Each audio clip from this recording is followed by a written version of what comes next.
আইন শৃঙ্খলা পরিস্থিতি অবনতির আশঙ্কায় হাইকোর্টের নিরাপত্তা জোরদার করা হয়েছে। সেখানকার সব শেষ পরিস্থিতি জানাতে সরাসরি যুক্ত হচ্ছেন আমাদের সহকর্মী সাদমান সাকিব। সাকিব, হাইকোর্টের সামনে কারা কি জন্য জড়ো হচ্ছেন এবং কি বলছেন তারা, বিস্তারিত জানাবেন।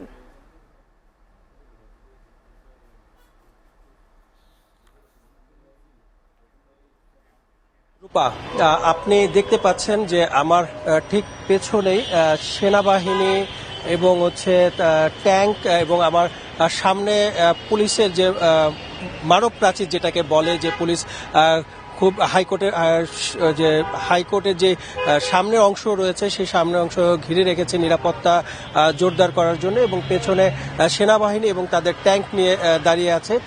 মূলত আজ সকাল থেকেই পুলিশ, সেনাবাহিনী এবং আইন শৃঙ্খলা বিভিন্ন বাহিনীর সদস্যরা হাইকোর্ট প্রাঙ্গণকে নিরাপত্তা চাদরে ঢেকে রেখেছেন। কেননা সারা দেশে বিগত কয়েকদিন যে হামলা পাল্টা হামলা ভাঙচুর হয়েছে, সেই প্রেক্ষিতেই যাতে এই দেশের সর্বোচ্চ আদালতে যাতে কোনো ধরনের বিশৃঙ্খলা তৈরি না হয়, সেই প্রেক্ষিতেই আজ গোয়েন্দা নজরদারির ভিত্তিতে যে বিভিন্ন আইন শৃঙ্খলা বাহিনীর সদস্যরা রয়েছেন, সেই সদস্যরা পুরো হাইকোর্ট প্রাঙ্গণ ঘিরে রেখেছে, এবং হাইকোর্ট প্রাঙ্গণে বিভিন্ন যে প্রবেশদ্বার রয়েছে সেই প্রবেশদ্বারও আইন শৃঙ্খলা বাহিনীর কঠোর অবস্থান আমরা লক্ষ্য করতে পেরেছি। মূলত হাইকোর্টের ভেতরে ইনার গার্ডেনে বঙ্গবন্ধুর একটি মুরাল রয়েছে, সেই মুরাল ভাঙার যে একটি থ্রেট আছে বলে আমরা বিভিন্ন ভাবে জানতে পেরেছি, যে হাইকোর্টে যে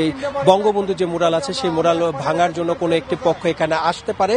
তো এখানে তারা যেন কোনো ধরনের বিশৃঙ্খলা তৈরি করতে না পারে এবং তৃতীয় কোনো পক্ষ যাতে এখানে ঢুকে কোনো ধরনের অরাজক পরিস্থিতি তৈরি করতে না পারে, সেই পরিপ্রেক্ষিতেই হাইকোর্ট প্রাঙ্গণে নিরাপত্তা জোরদার করা হয়েছে। তো এ বিষয়ে আমাদের সাথে এখনো সরকারের কোনো সংশ্লিষ্ট পক্ষ এবং অথবা আইন শৃঙ্খলা বাহিনীর যে সদস্যরা রয়েছে তাদের পক্ষ থেকেও আমাদের সাথে স্পেসিফিকভাবে কোনো তথ্য দেয়া হয়নি। তবে বিভিন্ন সূত্র মারফতে আমরা যতটুকু জানতে পেরেছি যে এখানে যে বঙ্গবন্ধুর মুরাল রয়েছে সেই মুরাল ভাঙার জন্য হয়তো কেউ আসতে পারে, এই গোয়েন্দা তথ্যের ভিত্তিতেই তারা কঠোর অবস্থান এবং সর্বোচ্চ কঠোর নজরদারিতে পুরো হাইকোর্ট প্রাঙ্গণ ঘিরে রেখেছেন, এবং নিরাপত্তার চাদরে এখনো ঘিরে রাখা হয়েছে এই দেশের সর্বোচ্চ এই আদালত প্রাঙ্গণকে। রূপা।